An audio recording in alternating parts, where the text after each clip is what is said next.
Good morning. Hello and good morning. Oh, look at your still. Jesus. What is that dream catcher you got? Oh my God. Very few people understand that. Yeah. Fantastic. You can switch your camera on if you want to say hello, but I know it's an audio interview, so you don't have to. Yeah, but look at how official you look with that microphone right there in front of you. Look at me. I know. It looks like I'm presenting a show and you're on it. I got to ask you, from one voiceover actor to another, how did you master the voice of Cary Grant? Well, I didn't. Here's the answer. Oh, my God. I tried to master the voice of Archie Leach, and I could not find a recording of Cary Grant anywhere, and it was a nightmare. There's the movies, but that's not what he sounded like. I knew it wasn't what he sounded like, partly because his daughter Jennifer said to me he was more English than that. He was always correcting her pronunciations. But secondly, because he says almost exactly, he uses exactly the same intonation pattern for every line. Almost every line in every movie he says in exactly the same way. And I just knew that if he dropped hot coffee in his lap in the morning, that wasn't the voice he used. And also, when his marriage was going horribly wrong to Dyan Cannon, he was screaming at her all the times. He was crying because he cried a lot. He was very phlegmatic and volcanic emotionally. I just knew he wasn't this voice that he used in the movies. Yeah. So I asked the research team, please find me an interview, find me a talk show, find me one of these conversations like we're having. And he didn't do them. Wow. He didn't do any of them because he knew that the real Archie Leach was so millions of miles away from the Cary Grant that the world knew and loved that he didn't want the mask to drop and the public to see who he was. So I was panicking, frankly, as we got closer to starting rolling cameras, because I thought, I just don't know how he sounded. And then I came across an interview. I read an interview that was clearly a transcript. I tracked the guy down who'd done it, hadn't been a journalist for 40 years. He was a student journalist when he did it. And I said, listen, I found this interview. It looks like a transcript. Did you record this thing? And he started to panic and be very cautious and wondered who I was and why I was asking. And I explained, look, I'm just an actor and I'm playing him. I'm desperate to hear his own voice. And he told me the story.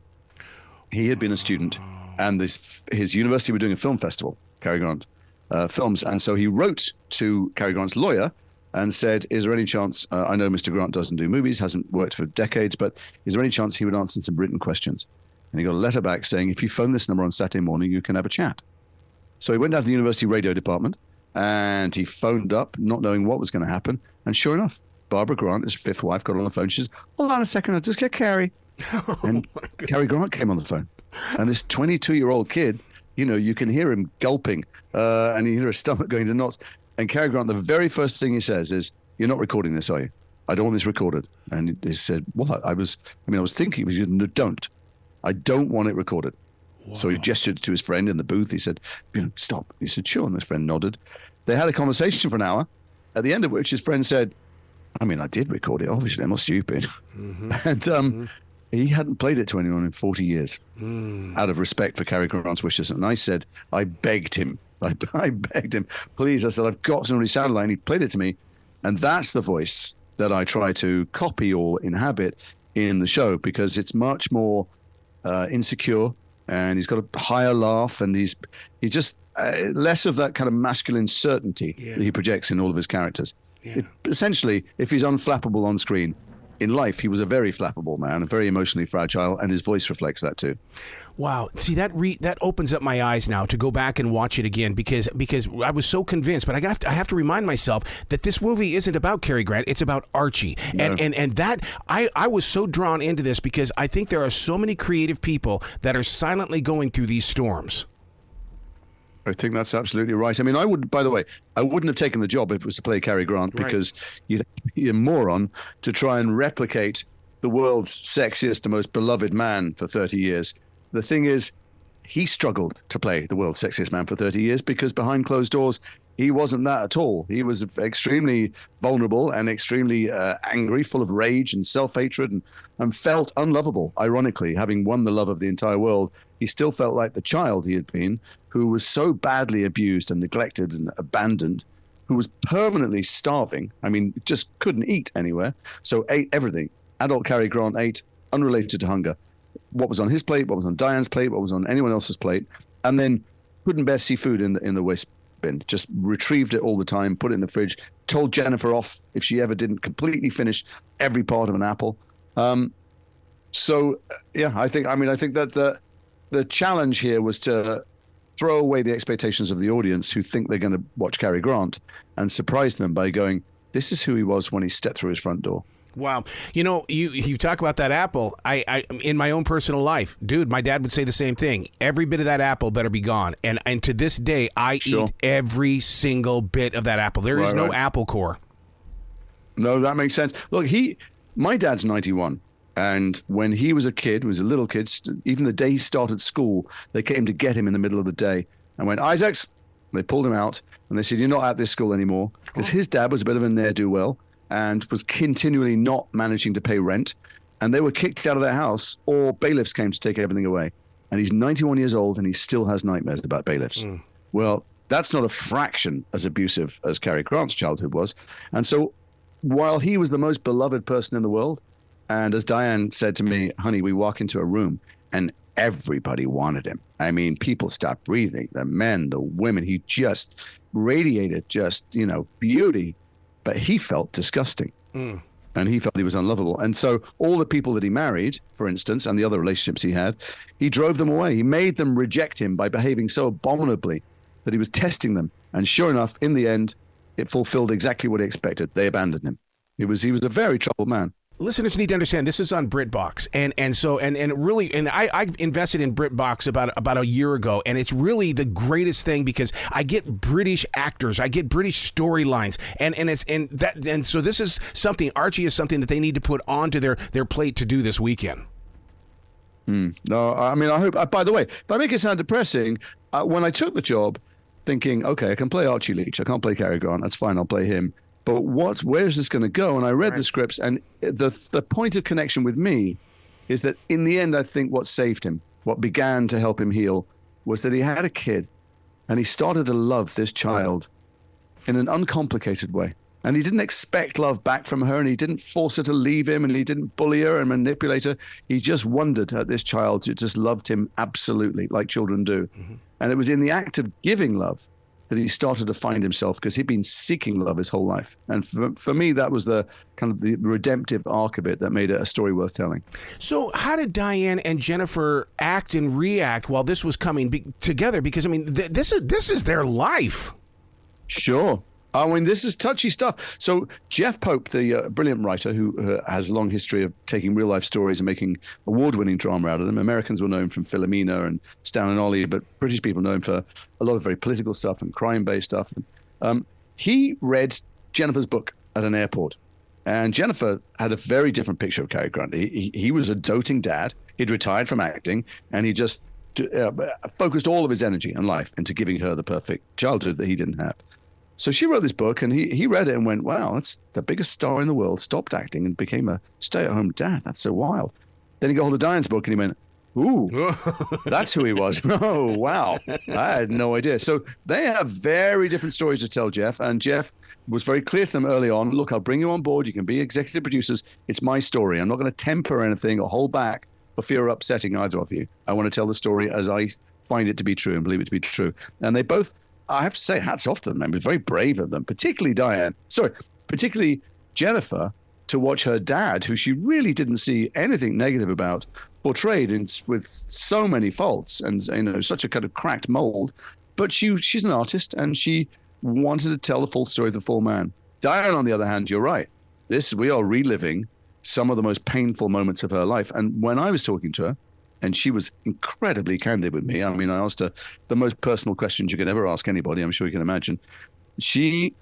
I kept on apologizing. She'd chronicle for me what she had to put up with as this young girl married to a 61-year-old global icon, and realizing she'd married a monster who changed the way she looked, the way she talked, the way she moved, stopped her working, locked her in the bedroom. I mean, a bunch of stuff that really stifled the life out of her. And who could she tell? Who was going to believe her at the time? So I just kept on. I pictured my own child. I've got 2 daughters.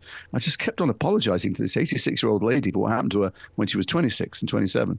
And she had to access again the stuff that she's a hell of a lot of work to get over. She said, I've done so much healing, honey. I am not angry anymore. Well, I made her angry because I made her relive those things for me. So it was complicated for both of them. And I think for Dyan, at least, it's given us some closure. She spent decades and decades thinking about him, talking about him, writing about him. And now she can put that behind her at 86 and go, it's definitively told that story and I can move on. For Jennifer, I don't know. I just admire her guts for opening this up in public. Congratulations on this. I'm just moved by this, and I think that all people will be moved by this, especially creative people, because like I said, there are silent people that are in this world right now that struggle with their own inner monsters. You're right. It's really interesting for creative people, but there's something else as well which makes it relevant, because I did wonder about why we're resurrecting this dead movie star to tell his private life story. It's not like the world knows who it is, or most viewers will know. And it's because there's so many people we worship today and come through our phones and laptops and screens, and who we are meant to feel less than. You know, they have giant social media followings. We can actually, you know, we can put a number to how popular they are. We don't just feel they're more popular. We can actually assign a number to it. And they curate their lives. We all do it. Everybody curates the public version of themselves. And we all look at each other's, our friends, or these global icons, because fame has replaced religion. And we look at them and we feel it's easy to feel less than them. And so it's a reminder, a really vivid, dramatic reminder watching this show that, first of all, no one's life is what it seems on the outside. Your friends, your neighbors, or the Kardashians, or anybody else is what it seems like. And mostly we should look to ourselves. And if your inner voice, because Cary Grant's inner voice was really horrendous and screaming most of the time, if your inner voice is really at odds with your outer voice and you're nothing like what you project to the world, you should work on that and do something about it, because it will only cause you grief and the people around you grief. You know, that for me, that was the reason to tell this story, because otherwise it's just pulling the layers of onions back on a dead movie star. See, you bring up a very interesting point, because on iHeartRadio, I've been talking a lot about, you know, what creates the grumpy old man syndrome, because I'm a true believer that it doesn't happen at a certain age, that it takes an entire life to get to that moment. And see, that's why I want to study even deeper into Archie, because I want to know, and because once you know, then you teach people, and when you bump into it, then you're able to say, hey, look, here's something that we can do, and it's going to be far greater than just meditating. Sure. Well, I mean, there was all kinds of spiritual lessons. By the way, he was a huge spiritual seeker. Really? He had such trouble. He was a really bright man. He knew he was trouble. He knew that he pushed people away. He knew that he was crazy about money. He was, today we'd label him with a bunch of acronyms, and we'd be right to. He'd be OCD. He'd be ADHD. He'd definitely be PTSD. Yeah. And he'd probably have joined a 12-step group as well, because he drank until his liver nearly exploded. So he'd probably be AA as well. But anyway, he knew that he had a bunch of stuff he needed to deal with. And he tried everything. He took LSD hundreds of times with a doctor. He wasn't a hippie. He hated the hippies. He was born in 1904. He married a young girl who was, part of that progressive movement. And then he tried to turn her into a Victorian woman. But he took acid because he thought it would help him with his nightmares and with these flashbacks he had all the time to his childhood. And at the time, he was a real evangelist, wrote about it all the time. Then later in life, he went, I don't know what I was doing. I was an idiot. But he was a seeker for any kind of peace, and he didn't get there because you just got to be lucky enough and open-minded and willing enough to change. I think I've certainly seen this. If you're one of the biggest stars in the world and everybody says and treats you like you're actually divine, it's harder to find the courage to change, because you just get so validated at every turn. Everybody, no one's criticizing you. No one ever says no to you about anything. So maybe you think salvation lies in just controlling the world. Yeah. And he became this insane control freak. I'm not a psychologist, but what the hell? I'm an actor, so I have to play pop psychologist for my characters. And I think that what he was trying to do was control literally every aspect of everything he ever encountered, including the people that he loved. Because maybe, just maybe then, he could stop the chaos from re-entering his mind. The kind of randomness and carnage of his childhood. And it doesn't work. You talked about how when he would walk in the room that everybody would just be drawn to him. I think that was transferred also to Dyan Cannon, because, as a kid growing up watching Dyan Cannon, she stole the air out of my lungs. And I think she learned that. Oh, I don't know if it's a skill. Look, he had this thing growing up. He was monstrously abused, but he was gorgeous. When he started turning into a teenager, he was pretty, and he knew he was pretty, and he knew it was something he could use, and he was starving. So in New York, he was a male escort. He did what he had to do to survive. And I think that stuff, that the shame of that stayed with him his whole life. I don't know when he first got to Hollywood, it may well be that some of that same thing he had going for him, he continued for a while, because if everybody wants to sleep with you, that's something you can give them to make them like you and to get a roof over your head. Right. So, yeah, I don't know that you can teach that. I don't know if Dyan could pick that up. I think Dyan he was drawn to it. The guy was watching television and saw an actress in black and white TV in an episode of a show and went, her, that's what I need in my life. And because he was Cary Grant, he could call the agent, set up a meeting. And by the way, she rejected him. She went, that's creepy. This is a guy older than my dad. I'm not interested. And he phoned her every day for 8 months. Wow. He was not the Cary Grant on screen. This was an obsessive man who, when he wanted someone, he harassed them and stalked them, like he did with Sophia Loren, until she finally went, I'll get a restraining order on you if you don't stop. Wow. So, yeah, he took a long time to woo her, and she was successful. She had her own house, and she had a career going on, and she just couldn't quite believe that this man, who she'd grown up with, seeing as the biggest star in the world, had any interest in her. But like you say, she dazzled too. That's why he was dazzled by her. And then he got her, and he actually at some point, he said to her agent, he said, you have to let her work. You have to let her out there. You have to allow her to do the things she's good at. He said, she's not leaving this house until I've broken her like a pony. Oh, wow. So, oh, wow. Yeah, he was a man of a different era, but his own worst enemy, because he loved her. Mm-hmm. He loved her. And in the end, the marriage broke down, his fourth marriage. And every time a marriage broke down, he took to his bed or he took to drink or something. It wasn't like he was indifferent to these things. He just, he couldn't control himself. I don't know how you're going to shake this story, because you embrace Cary's pain in a real way to where we believe it. And I don't know how you're going to be able to say, okay, that was just an acting role that I did. I don't think you can. You put yourself into it. It was a year ago. I've done 3 films since then and a television series. So I hope I did drop it, because otherwise those films are going to be rubbish. I don't take things home with it's a weird thing, acting. Sometimes people think it's about learning lines. People don't, learning the things you say. It's not. It's about feeling the things you feel and all the things you don't say. And as much as you possibly can, tricking your imagination into thinking that you are that person, meaning you have all their thoughts and you have all their needs. But for me, I inhabit it as completely as I can when the camera is rolling, like kids do when they're playing in the backyard. Yep. And then when they say cut, I start making stupid jokes and want to play table tennis. And, and it's not because I don't care and it's a surface thing. It's because if you keep yourself completely free and childlike, not childish, although my wife might argue with you, but certainly childlike, you can let it flow through you. And then you let it flow out of you, and then you're just back to yourself again. Okay, let's talk about that. When you say childlike, because I'm 61, but I tell people, but I'm still 16. I totally believe in what you just said. Sure. That's sometimes when people visit sets, you'll see the actors, and I know crews definitely feel this, the people who work on the crew, see the actors messing around, and you think that's so irresponsible. They're born a bunch of children there. They're not, we're losing the light, or the location is expensive, or whatever it is, and you think, why are those actors clowning around? And it's precisely to keep ourselves childlike. That's it. To keep the emotions close to the surface, to shed any of the tension that might make you not be able to be free to let something flow through you in the scene. Mm-hmm. And young actors don't do it. I've worked with a bunch of young actors who have prepared their performance so brilliantly at home and in front of the bathroom mirror that they start doing it when the camera rolls. You could spontaneously combust. You could drop your pants. You could do anything at all. They're not going to blink. They're not going to vary one jot from what they've already planned to do. And for me, that's dead time on screen. They're not really engaged with human beings at all. And the older I get, and the actors that I admire, I see them do this too, the more I don't plan anything. I have no idea.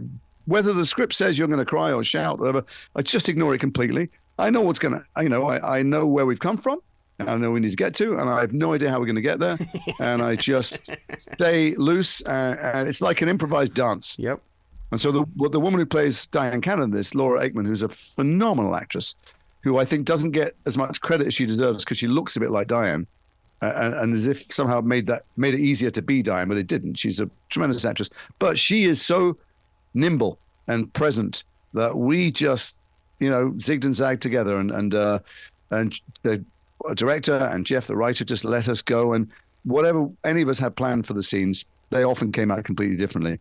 And because life is like that, you can plan how an argument with your wife is going to go, or a day out with your best friend, and you just don't know what's going to happen. That's and that you need great partners to do that, and you need them to be smart enough Not to go, oh, this is the bit where I get angry. No, this is the bit where I cry. And just see what happens. Man, I could talk with you all day, Jason. My God, please come back to this show anytime in the future. Thank you, Era. Be brilliant, okay? I'll try.